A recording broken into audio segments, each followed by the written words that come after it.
샬롬. 오늘도 하나님 말씀 앞에 나오신 여러분 환영합니다. 우리 함께 기도하겠습니다. 하나님, 오늘도 우리에게 귀한 말씀 주시니 감사합니다. 이 말씀으로 오늘도 힘과 용기, 소망이 가득할 수 있도록, 하나님이 주시는 능력으로 가득할 수 있도록 말씀 가운데 깨달아지게 하여 주시옵소서.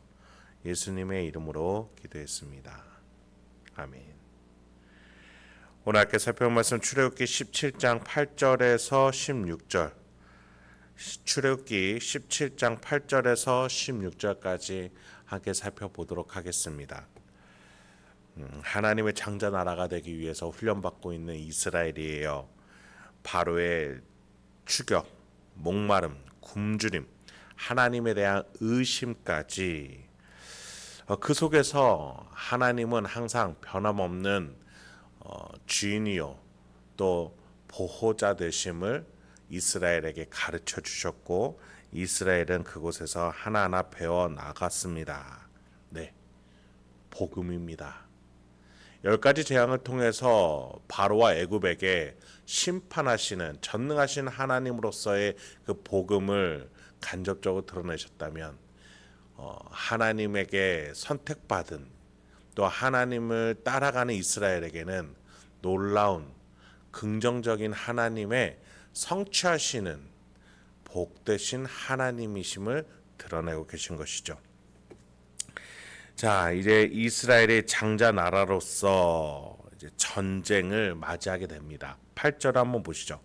그때 아말렉이 와서 이스라엘과 르비딤에서 싸우니라. 성경에서 아말렉은 하나님의 일을 대적하는 대표적인 나라로 등장합니다. 여러분, 애굽이요 아무리 그래도 하나님이 전쟁을 이스라엘과 시키지는 않으셨어요. 그런데 아말렉과는 하나님이 전쟁을 시키시고 계십니다. 아말렉이라는 자손은 에서의 손자로부터 출발한 민족으로 하나님의 약속, 장자권을 그 배고픔을 위한 양식과 맞바꾼 욕망의 대상인 에서, 욕망의 대표 명사인 에서와 에서로 말할 수 있는 족속이라고 볼 수 있습니다. 8절에서 보면 그때에라는 말로 시작을 합니다. 르비딤 반석에서 엄청난 물이 터져 나와서 오아시스가 생겼을 때 이런 전쟁이 일어났다라고 말해주는 건 뭘 의미하는 거예요? 이 아말렉 족속이 형제 족속 되는 이스라엘이 겨우겨우 노예에서 해방되어 나왔는데 그들이 오아시스를 찾으니 그것을 뺏으려고 다가오고 있음을, 욕망의 족속임을 드러내고 있는 것이죠. 그래서 이제 하나님은 사울에게 아말렉을, 여러분 잘 아시는 사울 왕입니다. 그 왕에게 아말렉 족속을 전멸시켜라 라고 하셨는데, 사울이 그 명령에 불순종하니 하나님께서 그를 폐위시키시기로 작정하셨던 것을 우리는 너무나 잘 알고 있습니다. 말 그대로 하나님께서는 지금 아말렉을 통해서 육신의 소욕에 사로잡히지 않아야 할 것을 가르쳐주고 계시는 것이에요.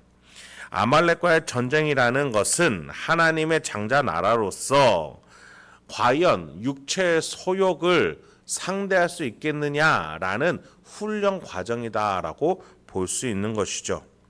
육체의 소욕은 그러면 무엇으로 해결할 수 있겠습니까? 우리가 계속 살펴온 하나님의 말씀에 대한 순종인 것입니다. 물리적으로 해결하는 것이 아니에요. 하나님 말씀에 대한 순종으로 영적 영역에서의 해결이 근원적입니다. 영적 해결을 가지고 물리적인 상황으로 나가야 된다는 거예요. 여러분, 영적인 일, 육적인 일이 따로 있는 것이 아닙니다. 하나님 말씀에 대한 순종으로 그곳에서부터 뻗쳐나가 물리적으로 해결하는 그런 영적인 방식, 영적 원리를 우리는 알고 있어야 돼요. 여러분, 물리적인 것은 물리적으로 1차원적으로 해결할 영역이 있는가 반면에 고차원적으로 영적인 중심을 가지고 하나님 말씀을 가지고 해결해야 될 문제가 있는 거예요. 오늘 점심에 김치찌개를 먹을까 된장찌개를 먹을까를 영적인 원리로 사용할 필요가 없는 겁니다. 그런 점에 있어서 오늘 이스라엘 백성들은 이 영적인 원리로 어떻게 문제를 해결하는가, 특히 이 전쟁, 육체의 소욕을 어떻게 해결할 것인가에 대해 훈련받고 있는 것이죠. 9절 한번 보죠. 모세가 여호수아에게 이르되 우리를 위하여 사람들을 택하여 나가서 아말렉과 싸우라. 내일 내가 하나님의 지팡이를 손에 잡고 산꼭대기에 서리라. 여호수아가 모세의 말대로 행하여 아말렉과 싸우고 모세와 아론과 훌은 산꼭대기에 올라가서, 자, 모세의 후계자가 될 사람 여호수아가 등장합니다. 여러분, 여호수아는 어떤 사람으로 대표돼요? 믿음의 표본이에요. 갈렙과 함께 가나안 땅에 들어간 유일한 출애굽 1세대입니다. 자, 이들의 믿음이 어디에서 생겼을까요? 바로 이렇게 육체의 소욕을 상대하고 하나님의 말씀에 따라 영적인 원리를 중심으로 문제를 해결해 나가는 방법들을 하나하나 배웠던 것이죠. 이 믿음의 싸움에는 도저히 일반적인 물리적인 전략으로는 감당할 수 없는 영적인 원리들로 가득하기 때문이에요. 자, 여러분, 첫 번째, 가장 대표자인 모세는 어떻게 싸웁니까? 전쟁터가 아니라 산 꼭대기로 올라갑니다. 둘째, 고령이라 전쟁에 참여하지 않는다 하더라도 전쟁터 뒤편에서 전략을 지휘할 줄 알았어요. 그런데 그가 하는 행동은 뭐예요? 산 꼭대기에서 손을 들고 있는 겁니다. 너무나 의아하죠. 세상에 봤을 땐 미련해요. 그 다음 본문을 봅니다. 11절입니다. 모세가 손을 들며 이스라엘이 이기고 손을 내리며 아말렉이 이기더니 모세의 팔이 피곤하며 그들이 돌을 가져다가 모세의 아래에 놓아 그가 그 위에 앉게 하고 아론과 훌이 한 사람은 이쪽에서 한 사람은 저쪽에서 모세의 손을 붙들어 올렸더니 그 손이 해가 지도록 내려오지 아니한지라. 여호수아가 칼날로 아말렉과 그 백성을 쳐서 무찌르니라. 자, 여기서 모세가 이기는 전략은 뭐예요? 수도 없는 이적을 일으켜온 모세입니다. 지팡이로 땅이나 강, 바위를 쳐서 기적을 일으켰던 그예요. 그런 모세가 이번에는 손을 들어서 아말렉과의 전쟁을 이기게 한다는 전략, 의아합니다. 오히려 그 뒤에 모세가 팔이 피곤해 손을 내리며 아말렉이 이긴다. 이 구절이 참 의아해요. 아론과 훌이라는 자들이 손을 붙들어 올리면 또 이겨요. 하나님은 이걸 통해서 이스라엘에게 뭘 알려주고자 하시는 걸까요? 여러분, 지금 우리가 간과해야 돼서 안 되는 것이 이스라엘 백성들이 그 호렙산 또는 신의 산이라고 불리는 그곳에서 언약 관계를 맺을 거예요. 자, 그 관계를 맺기 전입니다. 훈련 중이에요. 지금 이 상황은 훈련을 배우고 있는 과정입니다. 의도가 있어요. 하나님이 이렇게 하신 것은 가르치고자 하는 방향이 있다라는 거예요. 14절을 보시죠. 여호와께서 모세에게 이르시되 이것을 책에 기록하여 기념하게 하고 여호수아의 귀에 외워 들리라. 내가 아말렉을 없이 하여 천하의 기억도 못하게 하리라. 하나님은 이 전쟁을 기록하고 기념함으로써 후대에 계속 기억하게끔 합니다. 네, 가르쳐야 할 교과서, 교본이에요. 이 의도와 가르침을 알지 못하면 이것을 물리적으로 해석해서 따라하는 경우가 있습니다. 손을 들어야만 무슨 영적인 힘이 나가거나 손을 내리면 안 된다거나 어떤 행위를 해야만 하나님이 기뻐하시는 행위가 된다라거나 어떤 기도 자세를 취해야 된다거나 그런 해석으로 나아가서는 안 된다라는 거예요. 하나님이 이스라엘을 훈련시키는 데 있어서 의도와 가르침을 명확하게 해야 돼요. 자, 이 본문 전에 이스라엘이 반석에서 물을 얻을 때 그것을 지키기 위해 이스라엘은 나섰죠.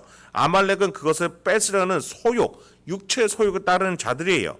이스라엘은 육체의 소욕과 싸우고 있어요. 이겨낼 방법은 참을성이 아니라 하나님이 주시는 것으로 채우는 것이에요. 아말렉은 하나님이 채워주시는 것이 아니라 자신이 얻어내고 싶은 욕망을 따라갔어요. 이스라엘 백성은 그 반대로 하나님이 주시는 것, 하나님께서 허락해 주시는 것으로 살아야 된다. 모세가 손을 올리는 것이 아니라 하나님이 주시는 것을 받아서 싸울 때 이긴다. 그것을 가르쳐주고 있는 거예요. 이스라엘 백성들이 모세가 든 노뱀을 보면 살았고 보지 않으면 죽었죠. 우박이 내린다는 경고를 듣고 들어간 자들은 살았고 그렇지 않은 자는 죽었어요. 노아의 방주를 탄 자들, 비가 내린다라는 것, 비를 한 번도 본 적이 없는 사람들임에도 불구하고 하나님 말씀을 듣는 자들은 살았고 그렇지 않은 자는 죽었어요. 네, 방주나 노뱀이나 손을 올리는 행위나 2000년 전에 죽은 예수 그리스도의 십자가나 다 믿지 않는 물리적으로 일차원적으로 육체의 소욕으로 살아가는 자들에게는 미련한 것들이에요. 경험한 적이 없기 때문에 자신들의 이성에서 이해되지 않기 때문에 미련한 것들로 보인다고요. 그렇다고 해서 무작정 믿을 수 없어요. 어떻게 믿어야 됩니까? 하나님이 날 사랑하시고 내 안에 계시며 나와 동행하시기 때문에 그가 주시는 내가 이해가 안 가는 믿음의 방향을 믿고 신뢰하는 거예요.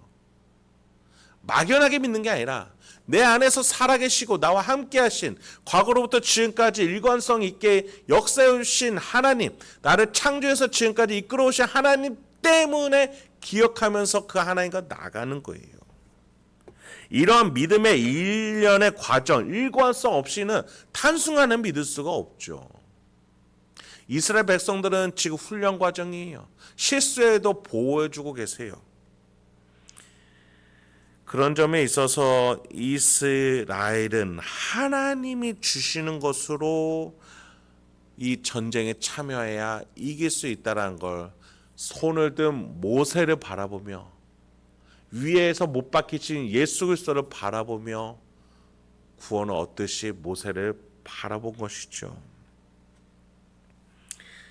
하나님의 것으로 살아야 합니다. 하나님의 것으로 싸워야 합니다. 하나님의 것으로 참아내야 합니다. 모세 팔이 피곤하더라도 우리의 육신이 지쳐 넘어지더라도 우리의 심령이 세상과 싸워 육체의 소욕을 따라가지 않음에 따라 너무나도 고달픈 인생을 살더라도 하나님이 주시는 것들로 붙잡고 일어나야 해요. 우리의 욕망의 것들을 얻어내면 잠깐의 의지가 될 수 있어요. 그러나 여러분, 그것은 우리를 더 나락으로 고꾸러뜨리게 합니다. 하나님이 주시는 것으로 일어나시기 바랍니다. 마지막으로 15절 16절 보죠. 모세가 제단을 쌓고 그 이름을 여호와 니시라 하고 이르되 여호와께서 맹세하시기를 여호와가 아말렉과 더불어 대대로 싸우리라 하셨다 하였더라. 여호와가 아말렉과 싸우시리라. 여러분, 우리가 싸우는 거 아니에요. 우리가 영적 전쟁하는 거 아니에요. 하나님이 주시는 능력을 성령 하나님께서 우리 안에서 대신 싸우실 거예요. 우리는 순종하고 따라가기만 하면 됩니다. 바울도요, 갈라디아서 5장 16절에 이렇게 얘기했어요. 내가 이르노니 너희는 성령을 따라 행하라. 그리하면 육체의 욕심을 이루지 아니하리라. 여러분, 오늘도 여러분의 말과 행동, 판단과 결정 속에서 육체의 소욕보다, 나의 욕심과 욕망보다 하나님이 주신 그 십자가의 구속과 나를 창조해 주신 이 삶과 성령께서 함께 하신다라는 그 사실을 믿으며 그 하나님과 동행하며 하나님의 뜻대로 순종하며 나아갈 수 있는 저와 여러분에게 소망합니다. 함께 기도하겠습니다. 하나님, 오늘도 우리에게 귀한 말씀 주시니 감사합니다. 이 말씀을 통해서 오늘도 내가 어떻게 살아야 되는지 다시 한번 깊이 묵상해 봅니다. 또 매 순간마다 오늘 하루 일정 가운데에 내 판단과 결정 속에서 이 말씀을 기억하며 하나님 뜻대로 살아갈 줄 아는 삼일체 하나님과 동행할 줄 아는 내가 되게 하여 주시옵소서. 예수님의 이름으로 기도했습니다. 아멘.